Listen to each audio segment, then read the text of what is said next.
சுவையான காரக்குழம்பு பண்ணுறது எப்படின்றத பார்ப்போம். கடாயில் எண்ணெய் வச்சுருக்கேன். எண்ணெய் சூடாயிடுச்சு. கடுகு போட்டுக்கிட்டேன். கூடவே வெந்தயம் போட்டுக்கிட்டேன். வெந்தயம் கம்பல்சரி சேர்த்து அவனுக்கு குழம்புக்கலாம். வெந்தயம் வந்து ரொம்ப குளிர்ச்சி, உடம்புக்கு ரொம்ப நல்லது. ரசமோ சாம்பாரோ காரக்குழம்போ இந்த 3 வகையான குழம்பு பண்ணும்போது கண்டிப்பாக வெந்தயத்தை நம்ம சாப்பாட்டுக்கு சேர்த்துக்கணும். அடுத்தது வந்து நறுக்கி வச்ச கட் பண்ணி வச்சுருந்த வெங்காயமும் கருவேப்பிலையும் போட்டு நல்லா வதக்கிக்கிடலாம். கல்லுப்பு போட்டுக்கிறேன். வதக்கிக்கிடலாம். அரைச்சி வச்ச சாம்பார் வெங்காயத்தை போட்டு நல்லா வதக்குங்க. வதக்குன்னு வதக்குங்க. அடுத்தது தக்காளி போட்டு அரைச்சிக்கிடலாம். மிக்சியில் போட்டு கட் பண்ணி வச்சு இந்த காய் இதோடு போட்டுட்டு நல்லா வதக்கும். குழம்பு மிளகாத்தூள்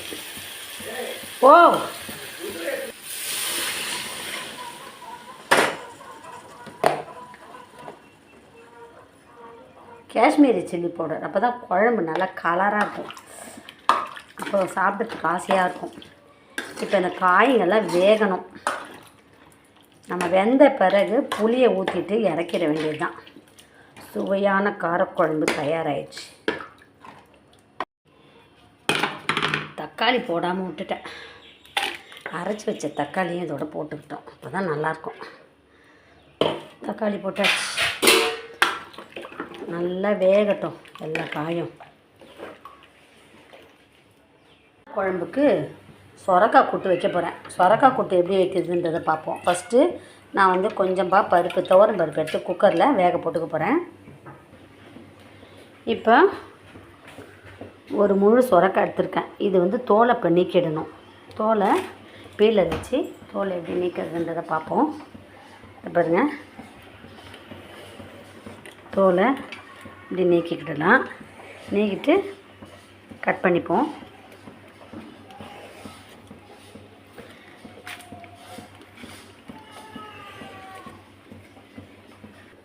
நல்லா தோலை நீக்கியாச்சு. இப்போ கட் பண்ணிப்போம். கட் பண்ணி வச்சிட்டேன். இனிமேல் வெங்காயம் நறுக்கி வச்சுக்கலாம். கருவேப்பிலை, பச்சை மிளகாய் போட்டுக்கலாம். இதில் புளியை ஊற்றிடலாம். எண்ணெய் ஊற்றிக்கிறேன். கடுகு போட்டுக்கிறேன். கடுகு பொடிக்குது. நறுக்கின வெங்காயம், கருவேப்பிலை, பச்சை மிளகா,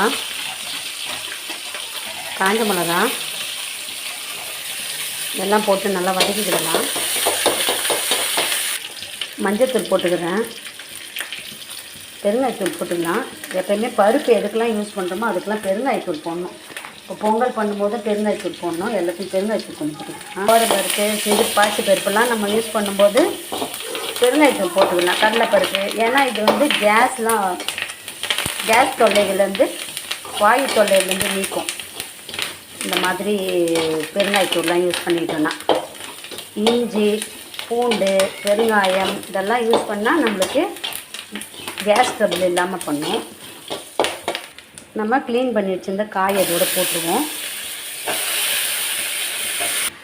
நல்லா வதக்கி விட்டுடலாம். கல்லுப்பு போட்டுக்கிறேன். தண்ணி ஊற்றிக்கிறேன். தண்ணி கம்மியாக ஊற்றினா போதும். இதுவே தண்ணி காய் தான், இது வெந்துடும். அதுக்கப்புறம் இந்த பருப்பையும் அதோட ஆட் பண்ணிட வேண்டியதான். காய் வெந்த பிறகு சுவையான சொரக்காய் கூட்டு ரெடி ஆயிடுச்சு. ஓரளவு வெந்துருச்சு. இப்போ நம்ம வேக வச்சுருந்த பருப்பு தண்ணியை இதை ஊற்றிட வேண்டியது தான்.